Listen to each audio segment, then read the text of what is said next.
The earth trembled beneath the thunder of iron chariots as the Canaanite war machine rolled across the Megiddo plain. General Sisera stood triumphant in his gilded chariot, his polished armor gleaming like a vengeful god as his 900 ironclad vehicles crushed all resistance.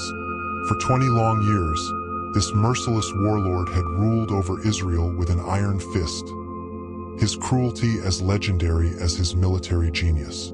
But today, the winds of destiny were shifting. The prophetess Deborah had foretold his downfall, and on the blood-soaked fields near Mount Tabor, Barak's forces were turning the tide of battle through divine intervention. As the sun dipped below the Carmel range, painting the sky in hues of blood and fire, a solitary figure ran for his life through the rocky terrain. Sisera, the once mighty conqueror, now fled like a common criminal, his royal purple cloak torn by brambles, his face streaked with dirt and terror. The stench of defeat clung to him as he stumbled toward the Kenite encampment, his mind racing with desperate calculations.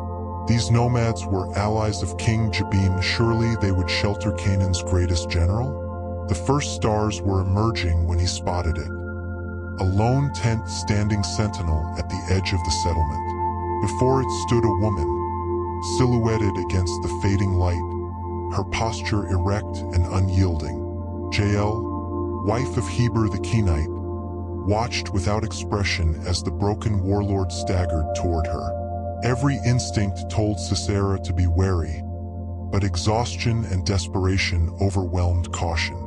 "Turn aside, my lord," she called, her voice as smooth as olive oil. "Come in, do not be afraid." To Sisera's ears, it sounded like the voice of salvation itself. Inside the tent's shadowy interior, Jael moved with the silent grace of a desert fox. She spread the finest rug over the trembling warrior, its thick wool absorbing the sweat and grime of his panicked flight.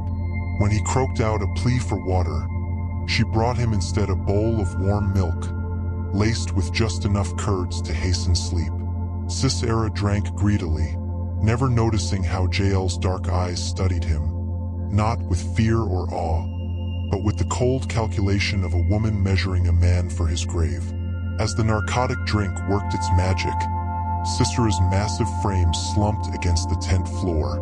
"Stand guard," he slurred, his voice thick with impending oblivion. "If anyone asks, say no one is here." His words trailed off as sleep claimed him, never seeing the terrible resolve that hardened Jael's features. The tent seemed to hold its breath as Jael stood over the sleeping giant. Somewhere in the distance, the shouts of Barak's search party echoed through the hills, growing nearer with each passing moment. Jael's hands, toughened by decades of driving tent pegs into unyielding earth, closed around her tools with practiced ease. The wooden mallet felt like an extension of her arm, the iron tent peg cold and lethal in her palm. In that suspended moment between heartbeats, Jael saw not just a man, but 20 years of unspeakable atrocities. Villages burned to the ground, harvests stolen, young girls carried off screaming, the bodies of rebellious peasants left rotting on spikes along the trade routes. The Kenite may have kept their peace with Canaan, but Jael understood the deeper truth. Some evils cannot be tolerated. Some debts demand payment in blood. The first blow struck like the hammer of divine judgment. The iron peg punched through flesh and bone with a sickening crunch, sending a spray of crimson across the tent's woolen walls. Sisera's body convulsed violently, his eyes flying open in a moment of horrific clarity. The second blow drove the peg deep into the earth beneath, nailing Canaan's terror to the ground like a slaughtered sacrifice.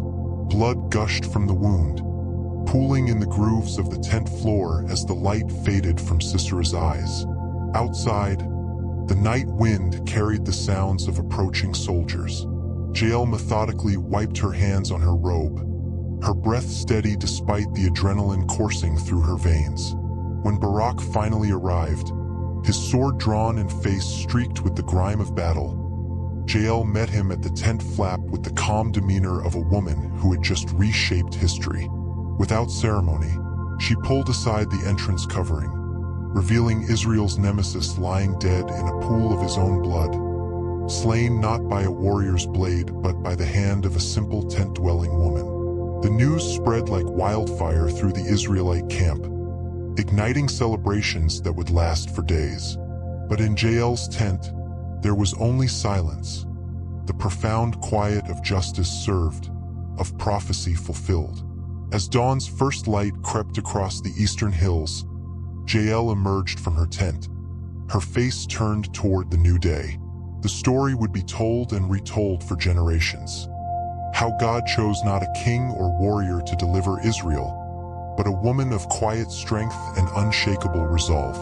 For in the economy of heaven, true power often comes not with armies and fanfare, but in the decisive moment when an ordinary person chooses to act with extraordinary courage.